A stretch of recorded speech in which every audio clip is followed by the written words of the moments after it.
Hello, Exorcist Files listeners. Been a little quiet, right? Some of you might even appreciate that. I know it's been weeks without dad jokes, but our team has been enjoying a much needed little late summer holiday and are busy working on finalizing some dramatic case files. Celebrate good times, right? For our new listeners, we work on the dramatic cases in batches, and we will have some for you very soon. In the meantime, we have some incredible content coming up, including an interview next week with my dear friend, Father Gregory Pine, and some Exorcist colleagues who will be joining us as well to share their own stories, so stay tuned for all that.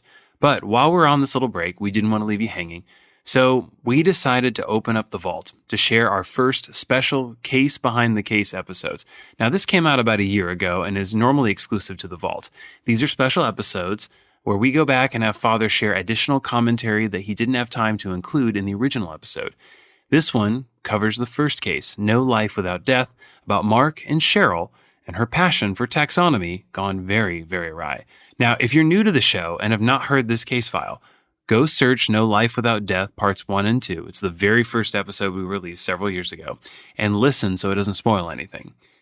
Lastly, we want to give a very special shout out and thank you to our Vault members. You make this show possible. Your support ensures that we can keep cranking out content, both dramatic and interview. And with that, we hope you enjoy this Case Behind the Case episode.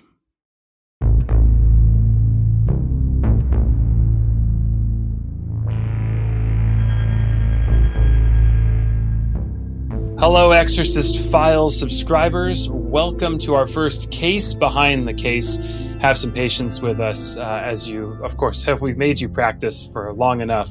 But we hope you're enjoying season 2, and we appreciate you supporting us. And so part of that is we have long wanted to do a little re-listen party. We get questions all the time asking for a little more flavor and background, and honestly, what Father's reaction was as he sees some of these stories come to life. So we're going to start with Mark and Cheryl in the case, basically, which was episodes 1 and 2 from season 1, which is No Life Without Death, which for our regular listeners will remember details a woman's descent into what we can only assume is madness at first, as she is driven insane and seeking out inappropriate, we'll say, spiritual assistance in her efforts to conceive a child.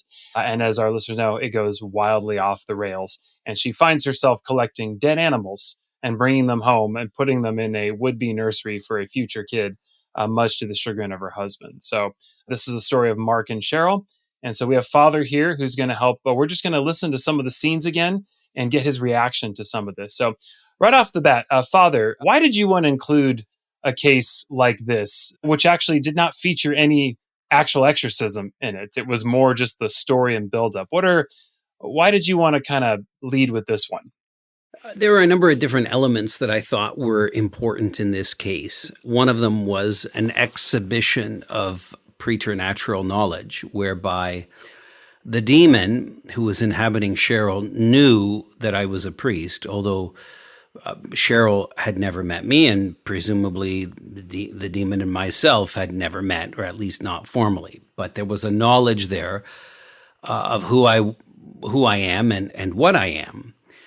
And that case also, I wanted to include it because the way by which Cheryl was ensnared, it started with her desire for a baby, which there's nothing wrong for that desire. And the more she desired it, the more that desire was unfulfilled because she was unable to get pregnant. And even though she and her husband had all kinds of medical testing and treatments and so forth, a baby was just not forthcoming. For her, she had staked all of her happiness in being a mom and could not imagine life apart from being a mom.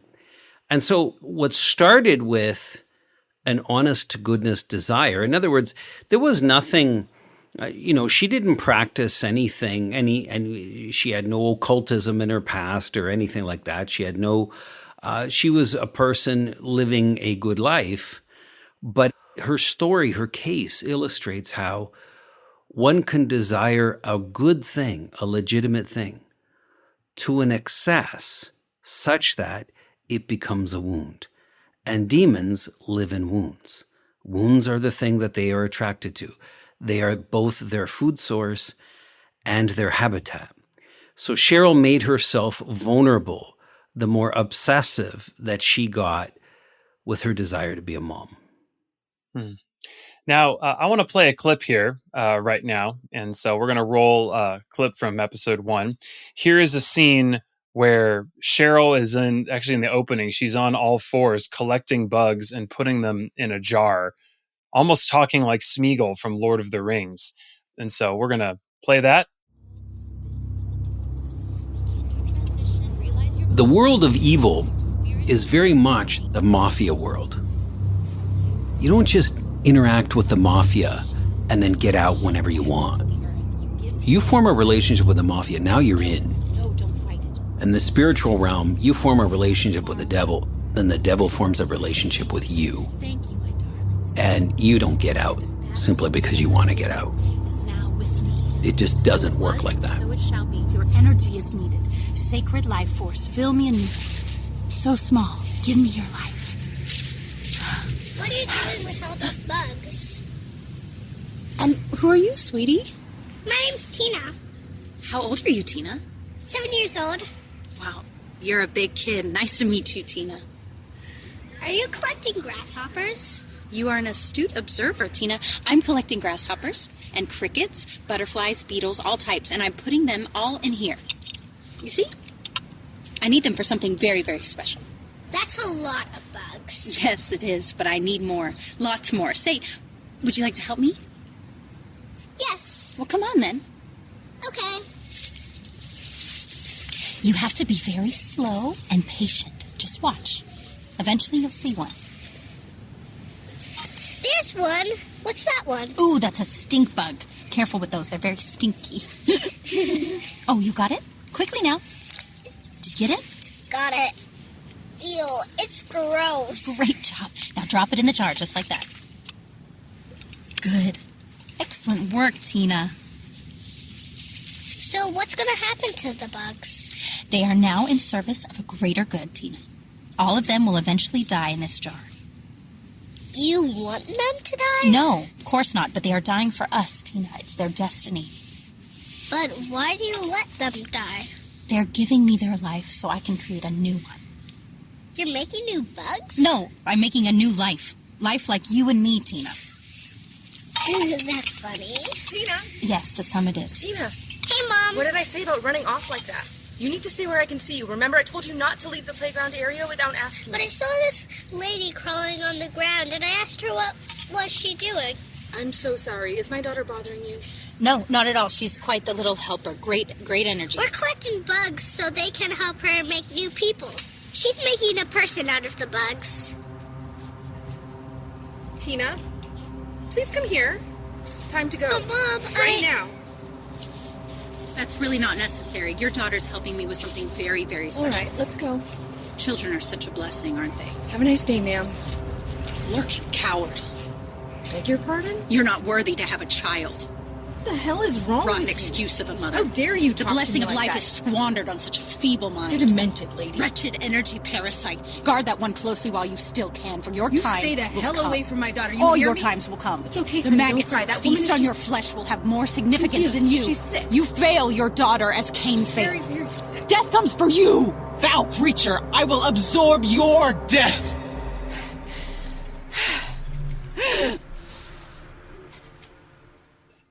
Okay, so Father, I'm curious. Obviously, we dramatize a lot of things, and you're obviously not there for every waking second of her life. But that behavior, was that something that we dramatized and it was sort of a different representation of what was going on?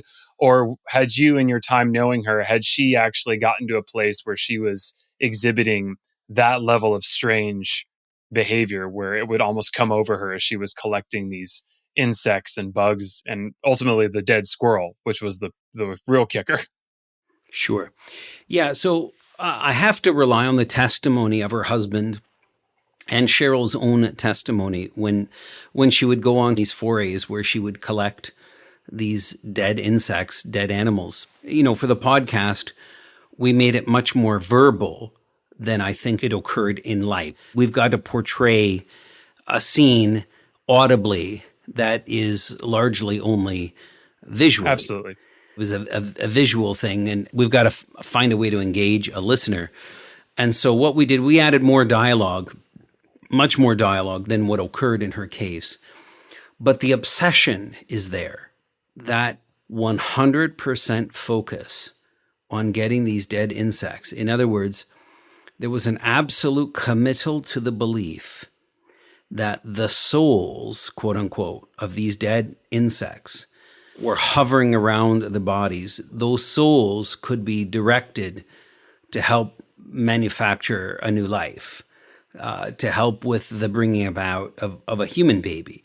So right away, what we can identify is within Cheryl herself, she had a nominally Christian background.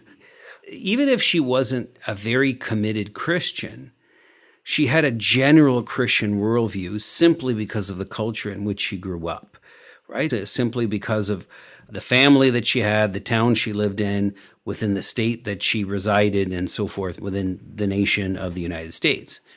And so, Cheryl, her obsession led her to go and consult this soothsayer, this whatever you want to term that person, a healer, a fortune teller, a soothsayer, whatever. The advice or the counsel that she got from this individual already changed her worldview.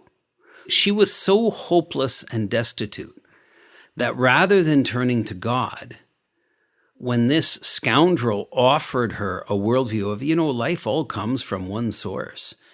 And so when life is lost, it's not lost, it's just changed. So if you want a baby, all you've got to do is gather these dead insects together. And once you reach a critical amount, you're going to get pregnant. What rational person would ever believe this? This is stupidity, pure and simple. This is pantheism. And nobody subscribes to pantheism anymore. I mean, nobody of any intellectual soundness, any intellectual capability. But that had already penetrated her. So we can see now the extent of the wounding. So this obsession of hers has caused her to compromise her worldview, her fundamental beliefs. And whether that came from something that she read or whether it came from this fortune-telling person, she's changed. And so she's ready to try anything, even something that is absurd and stupid. And for her, it's worth it. And she was really committed to the belief. So at what point then does the demon enter in, right? That in her case remains a mystery. I can't tell you the moment. She herself didn't even know the moment. I doesn't know it today. She can recall times where she remembers being normal, but when she was possessed, many of those, the vast majority of those memories are not available to her. So she couldn't tell you when.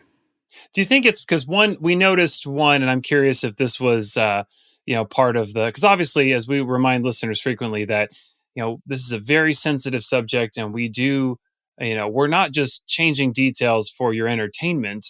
We are changing details so that victims don't ever have to potentially relive this. And for our listeners, imagine too, if the word got out and people could identify and you didn't want that kind of attention. I often remind people about there was a house used in The Conjuring, and it got out, I believe, that was like a public location, and people just started going to it all the time. I think the same thing happened with the Amityville house as well. And so you have to remember that there's all sorts of attention that would be, and for something that you may not ever want to actually have any recollection of. But one thing I noticed is that she went from collecting dead animals or dead insects, and then obviously we see a progression to her ultimately in the scene we just listened to. She's actually getting live bugs at this point. And then, of course, the perhaps scariest scene in this entire 2-episode story is when she's chopping live rats. So is it, this is conjecture, but do you think at some point the demon moved her from saying, okay, now it's just, you're just taking someone who's already dead to now you actually,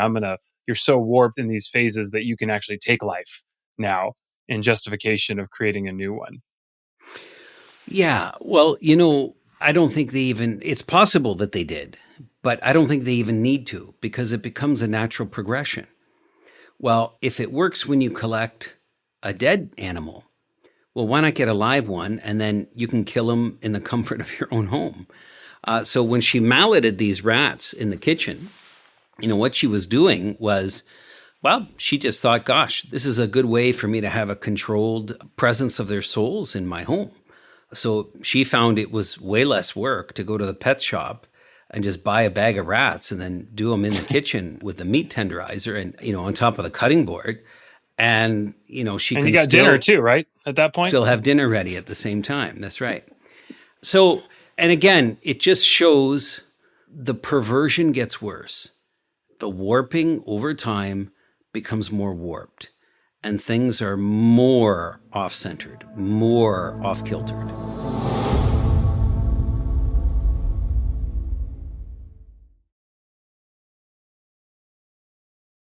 To everything, there is a season, and fall is planting season.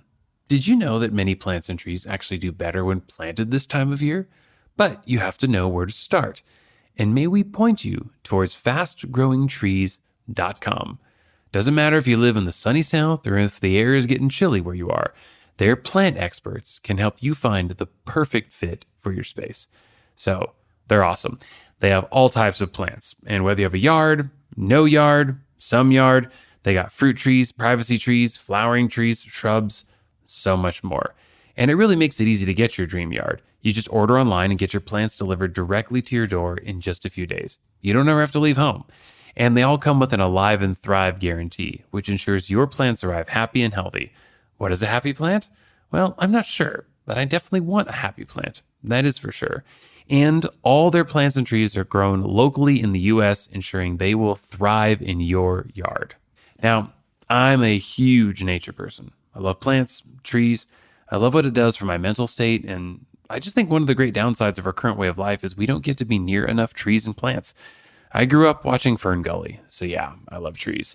So whether you have a big yard, a small yard, or no yard, they got you covered with 6,000 plants to fit any space, from indoor plants to fruit trees to full-sized privacy trees and so much more. Their 14-point quality checklist ensures you're getting the best quality plants possible. Each plant is cared for individually based on its needs, from watering routines to the amount of sunlight, giving your plants the care they deserve from the time they start growing to when they ship to your home. So, this fall, they have the best deals for your yard, up to half off of select plants and other deals.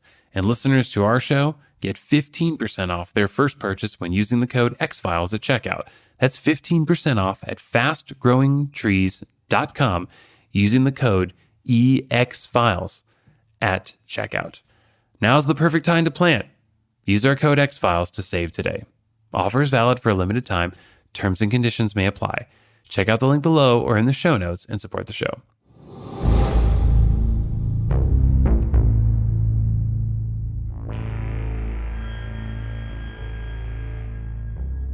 I want to ask you, Father, too, and obviously having both of them, one thing I found, and obviously we cast the immensely talented Mark Reiniga, who's a dear friend of mine. Actually, both Mark, it's funny, it was really fun. I got to work with, for our listeners, both of the stars of this episode are very close friends of mine. It was very fun.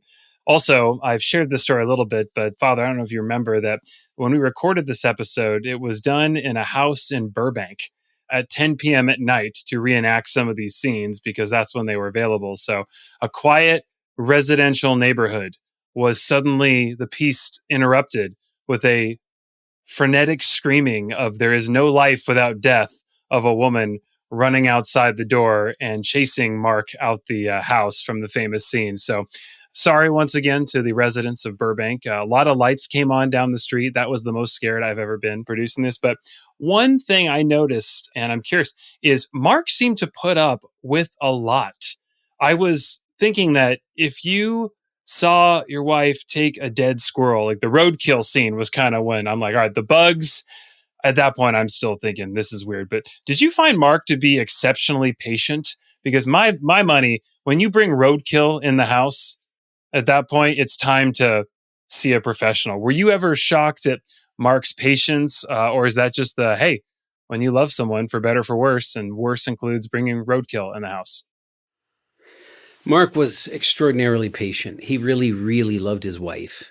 And this is something I have to say I do see a lot, but I'm astounded every time I do.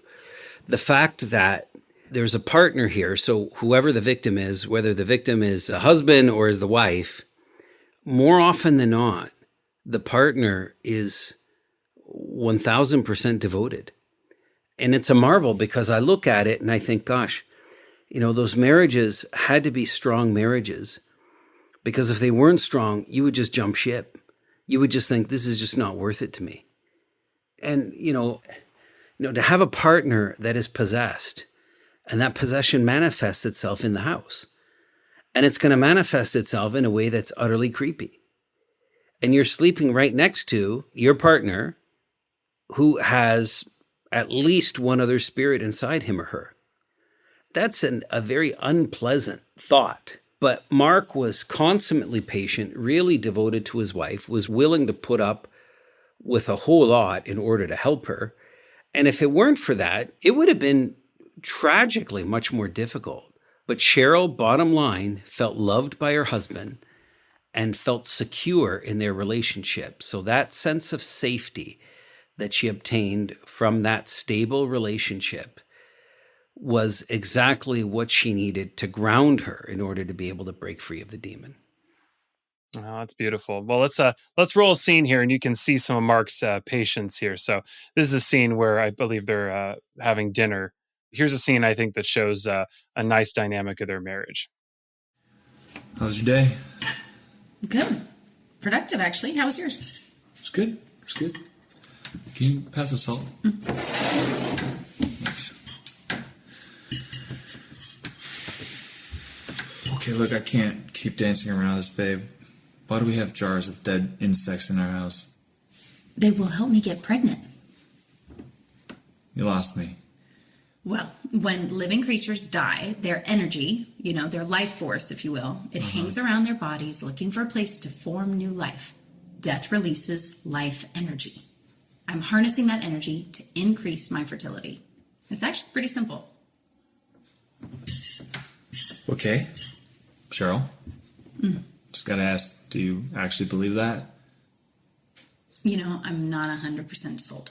It sounds bizarre, I know, but we know energy is neither created nor destroyed. So is it completely implausible? I don't think so. So I'm fine giving it a try. The jars are sealed tight, babe. Where'd you hear about this? A friend? A friend? Which friend? You haven't met her. Okay. Look, I know my opinion probably matters less here, babe, but for me, no matter how virtuous our goals are, keeping jars of dead bugs around the crib seems really bizarre and far-fetched. Mark, all this energy that you're wasting worrying about these bugs, you could be applying it to the belief that our child will arrive very soon. Cheryl, how am I supposed to explain this to anyone who unfortunately tries to visit us right now? I will not waste my divine energy being ashamed of what you or anyone else thinks about this. Period. It's a bad look, babe. I'm not hurting anyone. Who cares? I want to have a baby. I'll try anything. At least I'm trying something. Why are you trying to terminate this process? I'm not trying to. This is unacceptable. I'm struggling here, Mark, and I'm doing everything in my power to bring a life into this world. So can you please do that? Can you please be my husband? My ally? Who are you supposed to be right now? Okay, fine. I get it. We'll keep them. It's just weird to me. I just needed to say that, okay? Just, can you do me a favor? Can you just put them somewhere hidden when we have guests over, please? Of course. That's a perfectly reasonable request. Okay, then. This asparagus is so tasty. Totally worth the smell. Don't be gross. Hey, don't shame my genetics. Shut up. More wine? Oh, please. Oh, there's a tub. Yeah. So incredibly patient. I want to think of myself as a better man, but as a priest, if someone said, "Hey, Father, my wife is bringing roadkill in the house," you would say, "Great. Well, you're covenantal marriage. So you're going to pray for her." And, that's adultery is one way to potentially get out of a marriage, but possession and bringing in dead animals into the house is not, right? Right. Absolutely. And, Mark was just a hero in terms of his patience. He refused to not love his wife, and whatever it took, he was ready to be there for it. So, here's to all the faithful spouses out there that are ready to help and do whatever it takes to get the job done. It needs their help. We have to have those partners be ready to roll up their sleeves and get involved in the foray in order to save the victim from the clutches of evil. Yeah. One thing I also found so insidious about this case is that, like many lies of the enemy, she was engaging in, one, you mentioned she wanted something good. Like, that is a beautiful desire to have a kid. And it's also deeply understandable when all your friends have had kids and you're left out, and it can feel like you're kind of, left behind in one sense. And then the other side is, I remember early in the episode, she starts building a nursery and buying all this baby clothes for their baby that doesn't exist yet. And Mark at this point is saying, well, maybe this is positive thinking. And that's a little weird, but also that is a good thing, right? There are cases, and I would not argue this is what's happening here, because clearly this wasn't in faith to the Lord, feel called to do this. But right, Father, there are cases sometimes where the Lord might lead one person to say, hey, I'm going to ask you to spend a little money that you may not have, because I'm calling you to do something and you're going to trust that I'm going to provide for it. So there was kind of a touching on a potentially good and true thing there, right? Mm-hmm. Yeah. Yeah, definitely. Mark wanted to support his wife. Mark was the breadwinner and really the sole breadwinner, but he was ready to go without in order to accommodate his wife on so many things. And again, I don't know where she would be if she had been with a different partner, somebody who would not have been as understanding or gentle with her. Absolutely. Now let's go to this is one of the wildest parts in this story, and it's funny. This is probably the tamest story we profiled in season 1, but I know one of the complaints we got, and we didn't get many, but besides, hey, there's a lot of ads in the show, the number one complaint was, yo, where's the exorcism at? Right? You guys called the Exorcist Files in your first case. You don't even have a deliverance yet. And we're like, hey, we're setting the table for you. But I thought one of the wildest parts of this is that Mark flees the house and literally runs to a local church and then encounters this pastor who then refers him to a church, which refers him to you. So, one, was that an obfuscation? Is that exactly how it happened? Or was that some details to kind of protect identity? Did Mark just get the luckiest day of his life? That's exactly what happened. They went to a Protestant church because when they did attend, which was rare, but when they did attend, they would attend that church for church on Sunday and Christmas, Easter and stuff. So when he approached that pastor was just forthright and said, hey, look, I don't do devil stuff. You need to go to the Catholics for that. If memory serves me correctly. So then he called this Catholic church, and you happened to be, was this a church that you lived nearby at the time? Or were you visiting? I forgot the exact story, but I remember somehow you were able to actually meet with him very quickly. Yeah. So the call went to the diocese, and the diocese then, and I forgot who, some Catholic parish was called by Mark and I forget now whether it was Mark directly or this Protestant minister. And so all calls of that nature were kicked up to the diocesan level. So there was a protocol whereby somebody would then take the details of the case, the relevant details, and that person would make a call to those of us who were deputed to conduct the exorcism ministry. So it came to me, somebody called me, and I said, gosh, I'm very close to where they live right now. And I was all done helping my friend move in and so forth. And I was, I'd been working all day long, so I was sweaty and dirty from moving. But regardless, I just thought, this will save time for them and it'll save time for me because we're already here. In other words, we can conduct a very quick interview so that I can at least get some basic details, because I didn't know anything about these people. Of course, all I'm told is what I'm told. And somebody can be absolutely convinced that he or she has a demon or that there's some issue, but that's not necessarily the case. And I've seen it many times. It's not, either because of mental illness or just an error in judgment or what have you. It's not demons in your walls. You have a nest of squirrels in there. So you need an exterminator. You need pest control, not me. So regardless, Cheryl and Mark were together in their home, but Mark brought me. And as soon as I walked through the door, there was this agitation whereby Cheryl, who's now manifesting, was now inhabited by a demon. The demon recoils and goes sitting up on the couch, protesting to Mark, "Why did you bring this bastard priest here?" And at that point, I greeted Cheryl. I said, "Hello, Cheryl." Or maybe I began with that. But then I asked, "Who are you?" And of course, the demon knew that I knew who he was and said so in a derogatory way.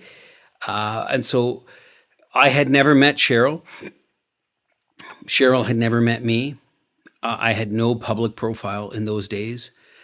But yet the demon inside her knew that I was an exorcist and reacted immediately against it. So right there, I have reasonable grounds to conclude that occult knowledge, hidden knowledge, was had by the demon. This is a sign that there's possession here. Well, let's relive it. Let's roll that clip of Father entering and his first meeting with Cheryl. Cheryl? Cheryl, honey? I have someone here I want to introduce you to. Hello, Cheryl. Why did you bring that bastard priest in here? Who are you?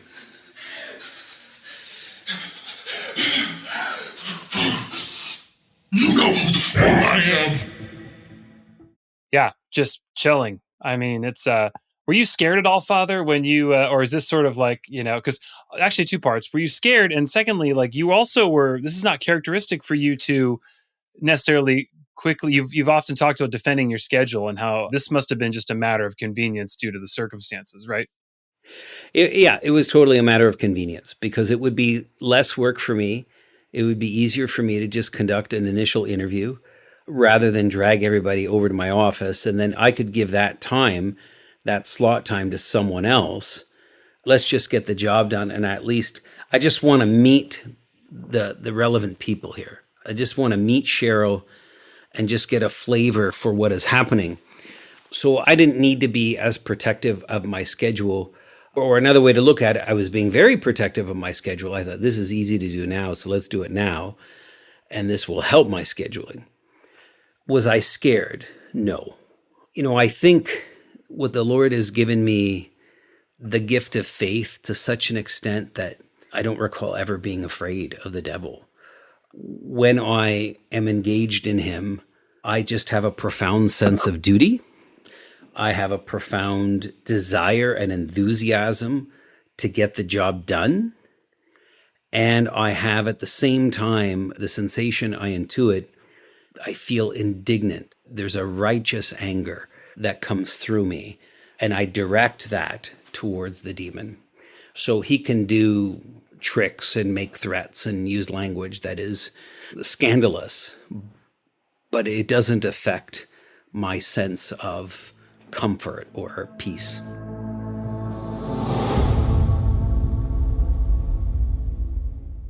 All right, folks, this might come as a shock, but just like what humans eat matters, yes, what your dog eats matters too, big time. And changing your dog's diet can yield enormous benefits. So we're excited to partner with Ollie, which brings fresh nutrition in 5 drool-worthy flavors for your dog. It's made in the U.S. in kitchens with the highest quality human-grade ingredients. Ollie's food contains no fillers, no preservatives, just real food. So here's the thing. Healthier food means a happier pup. More energy, shinier coats, better poops, which is great if you have to clean it up like I do. And with 5 protein-packed recipes like fresh beef with sweet potatoes or fresh turkey with blueberries, even the pickiest eaters can't resist. You might think, wow, my dog eats better than I do. And that's probably true when it comes to Ollie. So here's how it works. First, go on and fill out Ollie's 30-second quiz, and they'll create a customized meal plan based on your pup's weight, activity level, and other health info. And for any first-timers, Ollie will send you a welcome kit. It's basically your pup's first box with 2 weeks worth of meals, a free storage container for mess-free serving, and a guide of how to gradually switch them over to their new diet. Then you customize the plan. Ollie offers 3 meal plans to choose from, so you can choose between a full fresh plan, or you can start with a fresh topper plan and mix it up, or even a mixed plan with their freshly baked recipes for your special fur baby. They also have treats and supplements. Here's what makes Ollie different. Ollie is the only fresh dog food that comes with unlimited routine health screenings, so you can get your pup on track to living their healthiest, happiest life. So we only get so much time with our pups, and don't you want to make the most of it? If you do, then really consider fresh, healthy food from Ollie. Head to ollie.com/xfiles. Tell them about your dog and use code EXFILES to get 60% off your welcome kit when you subscribe today. Plus, they offer a happiness guarantee on the first box, so if you're not completely satisfied, you'll get your money back. That's OLLIE.com/xfiles and enter code EXFILES to get 60% off your first box.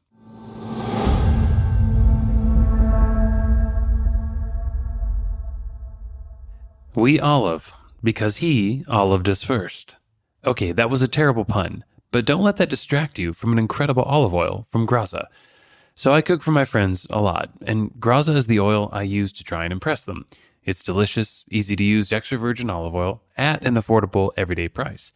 Graza is always fresh. They pick, press, and bottle all their olives in the same season. You can even see the harvest date on every bottle. And Graza has not 1, but 2 extra virgin olive oils to stock your kitchen, and you can choose between squeeze or glass bottles. So they've got 2. There's the Sizzle, their everyday cooking oil that's perfect for roasting, sauteing, and, well, anything you cook. They also have the Drizzle, a super punchy, flavorful finishing oil that's great for dipping in bread, whipping up a salad dressing, or even drizzling over ice cream. Yes. Now, should you get the Sizzle and Drizzle?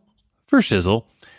Another reason I love olive oil is the health. I'm a bit of a health nut, and olive oil is a pillar of one of the world's healthiest diets.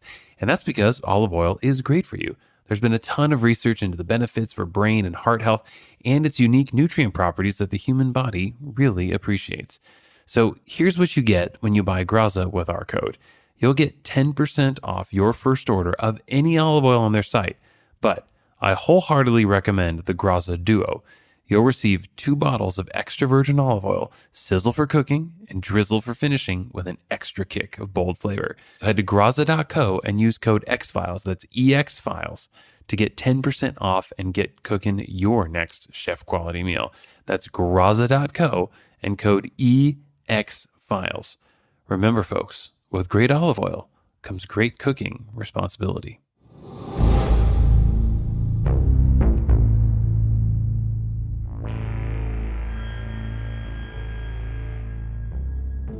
So, Father, would you say in this order, what is scarier, iceberg lettuce, bad grammar, or demons?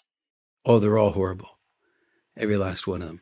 Iceberg lettuce, just so people understand, I had COVID twice. I had COVID in December of 21 and then in December of 22. And at the second time, that COVID left some permanent damage in me. In the sense of my sense of taste, I used to love iceberg lettuce. I mean, I loved all lettuce equally, but iceberg lettuce has since become just absolutely disgusting. There's a horrific taste that it has. And so I would do anything to avoid it. And even if it's, say, on a sandwich, and for me to remove it, the taste is permeated throughout the whole sandwich. And what it tastes to me like is like foul, rotting garbage that is sitting in a garbage can in the sun. I have no idea why. Some people's tastes have been altered. I don't know why mine was altered in this way. I've never heard of anyone having the same effect with lettuce. I have with other foods, but iceberg lettuce easily has to be the worst. Some other green vegetables have been affected as well, too, but not to the level that iceberg lettuce is. The other effect is sleep. My sleep is now shortened and I can't sleep as deeply as I did before. So that's the fallout from that second COVID. But iceberg lettuce, demons, and what was the third one you said? Oh, bad grammar. Ending on a preposition. Oh, gosh. Those who end a sentence with a preposition almost, gosh, if you get demons from that, I mean, it's hard to say you don't deserve it. It's not a mortal sin, but you're arguing it's certainly a well, gray it's a area, wound, right? right? Demons live in wounds. And they're their habitat and their food source, and bad grammar qualifies for all of that. So is your admonition to the people then to remain calm? And if you hear the phrase iceberg ahead, pay close attention for you, right? Gosh, that was awful.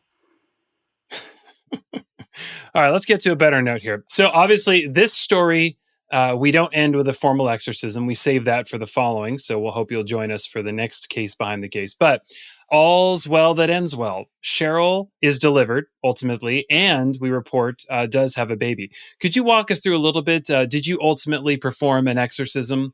I think we said in the episode you did, but ultimately, what are you able to divulge about as far as after that initial introduction where she was not so polite to you? What transpired after that? Yeah, so there was an exorcism, but a number of things have to be put in place for an exorcism to be effective. So we first of all had to discover the extent of her wounding. And so that involved the help of counseling. It involved the help of a really good psychologist, then who was able to communicate back to Cheryl in a masterful way, where she had taken these obvious missteps. So she started her life with a bunch of goals, and all of a sudden, being happy, of course, is the ultimate goal. But having a baby was the only path that she thought by which she would be happy. And that's just an unhealthy viewpoint, because what if that is not God's plan for you? And your answer can be, well, but I want it to be his plan. That's irrelevant. What you're saying, if you're unwilling to be happy, or if you refuse to believe that he can bring you to happiness without this very path that you think you have to take, what you're saying is you are God and he must comply with what you want. And so there you go. You are usurping God's sovereignty. And, pardon the expression, there is hell to pay for that, because that is a refusal to give due rights to God and his sovereignty. You are encroaching on that, and that is a radical injustice. That's the kind of stuff that demons love. What you're doing in committing that action is you're opening your door wide and say, hey, anybody out there, any demons, you're welcome to come into my place. Just come in through the door here. I'll leave it open for you. That's the implication. Now, you did a formal exorcism on her, so you ended up getting permission from a bishop and doing the whole process, which we know is, a serious investigation, et cetera. Well, the investigation was largely, that part was very quick because, there was this preternatural knowledge. So there was a sign of the supernatural being there, that there was this knowledge about me that she couldn't possibly have had. And then I'm also curious too, when someone is, so you're able to fast track this one, I imagine, be like, there's not a lot of ambiguity here. In the meantime, while someone is awaiting a formal exorcism, do you engage in deliverance prayers in the meantime as sort of a triage, or do you wait until a decision is made to conduct a formal exorcism? Well, in those dioceses where I didn't have standing permission, I would wait, because any kind of praying I'm going to do is just going to escalate it. So when that escalation occurs, you need the authority from the bishop available to you, or things are just going to get worse, right? You don't have jurisdiction then. You don't have authority. Got it. And it does end well. So she ends up having a child. And what was that like? Was that just a really sweet, bringing it full circle? Was that just a really cool redemptive end to this story that could have gone a bunch of different ways? It was, and it was very ironic because, she had eventually resolved that she was going to be childless, and it was a great painful thing for her. But what made it palatable was that she had come to believe, okay, it is not God's will that I have a child. I need to accept that, because in his will is my peace. So she had come to that point, and, the irony is after they stopped trying to have a baby, poof, when they weren't trying, a baby comes along. So was it a grace from the Lord to them, like a sovereign act of God's will, whereby he decides, I'm going to heal her, or, I'm going to bring a baby into a situation where it's just not possible for a baby to come in? Or was she relaxed enough at this point to just, that her body was able to function in a normal way, and then here comes a baby? I don't have an answer for that. But heavens, her life became dramatically changed after that, like for the better. She got what she received. She got what she desired to receive. And she was a happy mom. She came and she did show me the child, beautiful baby.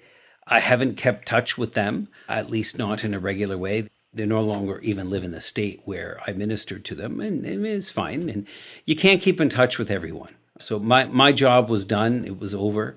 I wish them all the best, and I'm sure wherever they are happy today.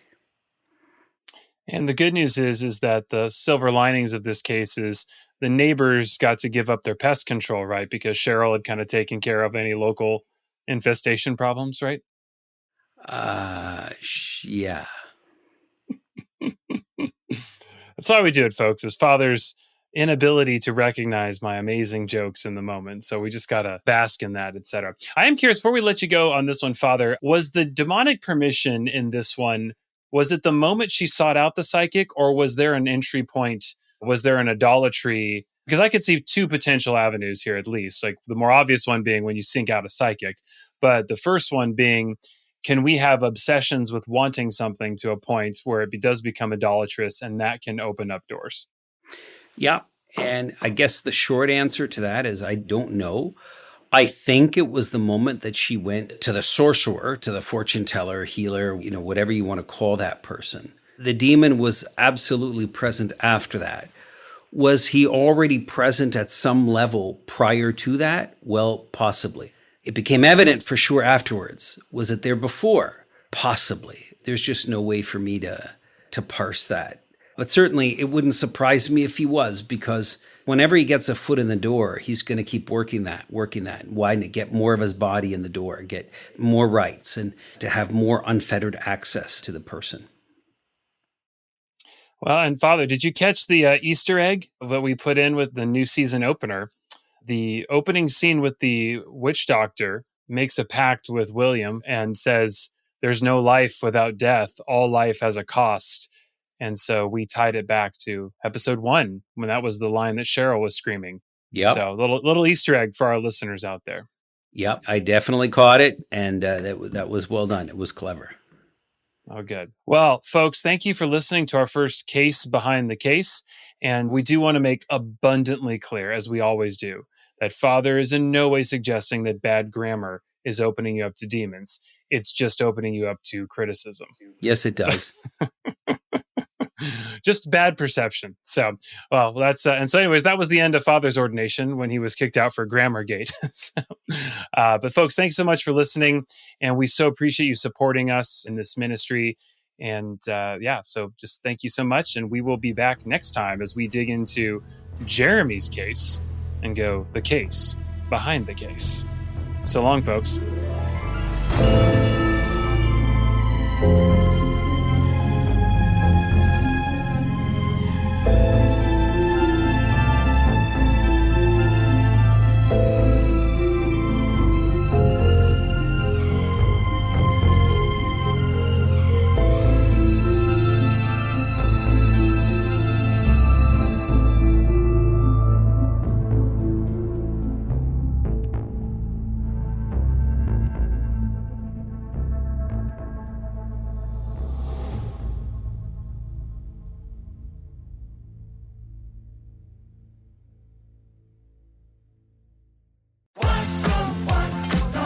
Wherever you go, whatever they get into, from chill time to everyday adventures, protect your dog from parasites with Credelio Quattro. For full safety information, side effects, and warnings, visit CredeliaQuattroLabel.com. Consult your vet or call 1-888-545-5973. Ask your vet for Credelio Quattro and visit QuattroDog.com.